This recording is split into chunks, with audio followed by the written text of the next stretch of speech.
पटना में चल रहे इन्वेस्टर समिट का दूसरा दिन बिहार के लिए ऐतिहासिक रहा है। ऐतिहासिक क्यों रहा है ये हम जानेंगे हमारे सहयोगी हर्ष वर्मा से। हर्ष वर्मा, आप बताइए कि बिहार के लोगों के लिए ये दिन ऐतिहासिक क्यों है? चर्चाएं चल रही थी ग्लोबल समिट का को लेकर के कि बिहार की तस्वीर बदल सकती है। दूसरा दिन ऐतिहासिक रहा है, क्यों हुआ है ये पूरा? देखिए, जो ये पूरा इवेंट रहा है ना, उसकी लाइमलाइट जो असली में लूट के ले गए हैं वो है अडानी ग्रुप। अडानी ग्रुप ने बहुत ही बड़ा निवेश, अब तक के जितने भी इन्वेस्टर्स आए हैं उनमें सबसे बड़ा निवेश अडानी ग्रुप ने किया है।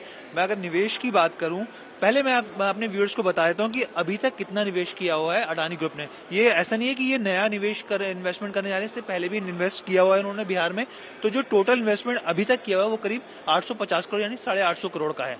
लेकिन अब इसको 10 गुना बढ़ाया जा रहा है। जी हाँ, 10 गुना बढ़ाया जा रहा है। जो अडानी ग्रुप है 8,700 करोड़ का निवेश करने जा रहा है। एमओयू जो साइन हुए हैं वो 8,700 करोड़ के हुए हैं। अगर आप इससे अगला सवाल मुझसे पूछना चाहें तो। हाँ हर्ष वर्मा, मैं ये जानना चाहूंगा कि 8,700 करोड़ जो इन्वेस्ट करने जा रहे हैं बिहार में, ये किस किस सेक्टर में किए जाएंगे, कब से इसकी शुरुआत होगी, इसके बारे में जी देखिए, 3 मेन सेक्टर पर फोकस किया गया है। सबसे पहले जो फोकस किया गया है, मैं आपको बताऊं, लॉजिस्टिक सेक्टर में फोकस किया जा रहा है, उसमें निवेश किया जाएगा। फिर गैस डिस्ट्रीब्यूशन पे किया जाएगा और फिर एग्री में किया जाएगा। 3 सेक्टर पे अडानी ग्रुप का साफ तौर पे फोकस रहेगा बिहार में। एग्री हो गया पहला, दूसरा जो है लॉजिस्टिक हो गया, तीसरा हो गया गैस डिस्ट्रीब्यूशन हो गया। अब यहाँ पर मैं आपको बताऊं किस तरीके से जॉब क्रिएट होगी। तो जो 8,700 करोड़ रुपए निवेश किए जा रहे हैं, करीब 10,000 नौकरियां बिहार में पैदा होंगी। अब इसमें मैं और टुकड़ों में तोड़ लूं, अगर व्यूअर्स को और आसानी से बता सकूं, और खासकर व्यूअर क्या, जो आम लोग जो इससे जुड़े हुए हैं, जिन कौन कौन से सेक्टर में रोजगार पैदा होंगे, मैं आपको वो स्थिति भी साफ कर देता हूं। सबसे पहले मैं बात करता हूं वेयर हाउस की, यानी जो गोदाम होते हैं। तो गोदाम में करीब 1200 करोड़ रुपए निवेश किए जा रहे हैं। पटना में होगा, ये वेयर हाउस बनाने जा रहा है और 2,000 नौकरियां इसके जरिए जनरेट होगी। अब मैं आपको बताऊं इसके अलावा और कौन सी जगह पर, यहाँ पर साइनो स्टोरेज होता है, साइनो स्टोरेज, वहां पर भी वो 6 जगह पर बनाया जा रहा है। पूर्णिया हो गया, बेगूसराय हो गया, समस्तीपुर हो गया, अररिया हो गया, यहाँ पर ये बनेगा। इसमें करीब 900 करोड़ का इन्वेस्टमेंट होगा। 2 चीजें क्लियर हो गई, एक तो वेयर हाउस बनेगा, दूसरा साइनो स्टोरेज हो गया। तीसरी चीज गैस डिस्ट्रीब्यूशन के ऊपर खासतौर पर फोकस रहा है अडानी ग्रुप का, गैस डिस्ट्रीब्यूशन के ऊपर। और हम लोग देख भी रहे हैं किस तरीके से वो एक्सपेंशन प्लान कर रहे हैं। अब यहाँ पे बिहार में 200 करोड़ रुपए निवेश करने जा रहे हैं। ईवी चार्जिंग के ऊपर भी विचार कर रहा है अडानी ग्रुप का, साफ तौर पर कहना है, और करीब 1,500 करोड़ रुपए यहाँ पे इन्वेस्ट किए जा सकते हैं। अडानी विल्मर, ये अपने आप में ब्रेकिंग है कि अडानी विल्मर बिहार में आने पर विचार कर रहा है। हम लोग जानते हैं इंटरनेशनली ऑलरेडी जो शेयर मार्केट में लिस्टेड कंपनी है, और हम लोग लगातार देखते हैं, हम इसको ट्रैक करते हैं, क्योंकि बिजनेस प्लेटफॉर्म के तौर पे भी हम लोग इसको देखते रहते हैं। इसके अलावा जो सबसे बड़ी चर्चा चल रही थी सीमेंट मैन्युफैक्चरिंग यूनिट को लेकर, क्योंकि अडानी ग्रुप अच्छा खासा मैन्युफैक्चरिंग यूनिट जो सीमेंट को लेकर कारोबार में पीछे भी है, उसने 2 कंपनी एक्वायर की थी।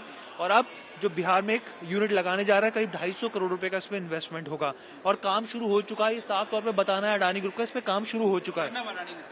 जी, जो कि डायरेक्टर है ग्रुप के, मैं आपको बताऊं, 1 साल के अंदर 10 मिलियन मैट्रिक टन सीमेंट का उत्पादन किया जाएगा। ये अपने आप में ऐतिहासिक ऐलान है। इसके अलावा स्मार्ट मीटर्स जो है मैन्युफैक्चरिंग की जाएगी 5 शहरों में, जिसमें इलेक्ट्रिक कंजम्पशन पर साफ तौर पर फोकस किया जाएगा, क्योंकि स्मार्ट मीटर होगा तो इलेक्ट्रिक कंजम्पशन की बचत की जाएगी। 28 लाख स्मार्ट मीटर लगाए जाएंगे और 3,000 करोड़ का इन्वेस्टमेंट होगा। ये पूरा लब्बो-लुआव है, आपके सामने स्थिति एकदम साफ है कि जो 8,700 करोड़ का जो इन्वेस्टमेंट करने जा रहा है अडानी ग्रुप, उसका ये पूरा बही खाता मैंने आपके सामने खोल के। एक चीज मैं जानना चाहूंगा, क्या ये जो 2 दिन से समिट चला है, क्या ये अब तक का सबसे बिग अनाउंसमेंट कह सकते हैं इसको? जी हाँ, जो बिहार की तस्वीर बदल सकता है। जी हाँ, बिग अनाउंसमेंट है ये अपने आप में। और देखिए, एमयू साइन करने के बाद उसको इम्प्लीमेंटेशन भी सबसे बड़ा मुद्दा होता है। अब अगर ये जिस तरीके से बातचीत हो रही है और इम्प्लीमेंटेशन होता है, उसी तरीके से चीजें होती हैं, तो ये एक अच्छा रोजगार पैदा हो सकता है। और जिस तरीके से मान लीजिए अडानी ग्रुप आया, तो उसको देखते और दूसरे ग्रुप भी आएंगे फिर, और फिर निवेश होगा, तो जाहिर सी बात है प्लांट्स लगेंगे, मैन्युफैक्चरिंग यूनिट लगेगी, तो बिहार में रोजगार पैदा होंगे। अडानी ग्रुप ने इतना बड़ा अनाउंसमेंट किया है, बिहार सरकार का ये आयोजन था 2 दिन का। हर्ष, मैं ये जानना चाहूंगा, ये 2 दिनों का समिट जो है वो कितना फायदेमंद है बिहार के लोगों के लिए, और सरकार इसमें कितना सफल हो पाई है इस समिट में? देखिए, साफ तौर पे स्थिति थी परसेप्शन को लेकर कि भाई आप प्ले एंड प्लग पॉलिसी लेके आए, आप लॉजिस्टिक पॉलिसीज लेकर आए हैं, आप सिंगल विंडो क्लियरेंस लेकर आ रहे हैं, लेकिन उसके बाद स्थिति क्यों नहीं साफ हो रही? लेकिन अब साफ तौर पे दिख रहा है, जो मैंने देखा है, जो मैंने समझा है, कि बिहार सरकार की तरफ से लगातार कोशिशें जारी हैं और प्रशासनिक तौर पे भी कोशिशें जारी हैं, और उसका असर साफ तौर पे दिख रहा है।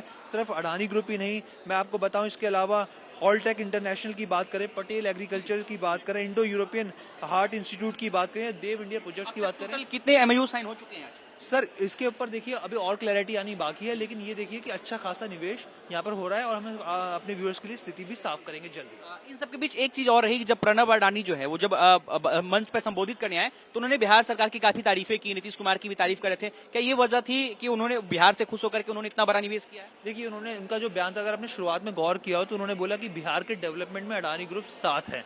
इसका मायने बहुत होते हैं जब, और एक उद्योगपति किसी राज्य में जब वो निवेश करता है तो बहुत सारी चीजों को देखता है।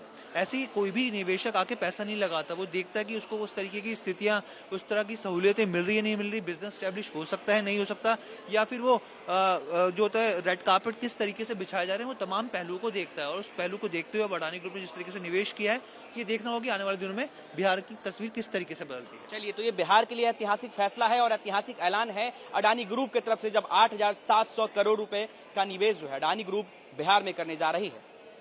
वीडियो जर्नलिस्ट नदीम आलम और अपने सहयोगी हर्ष वर्मा के साथ अनिकेत कुमार, पटना। वीडियो पसंद आया तो हमें लाइक, कमेंट, शेयर और सब्सक्राइब जरूर करें।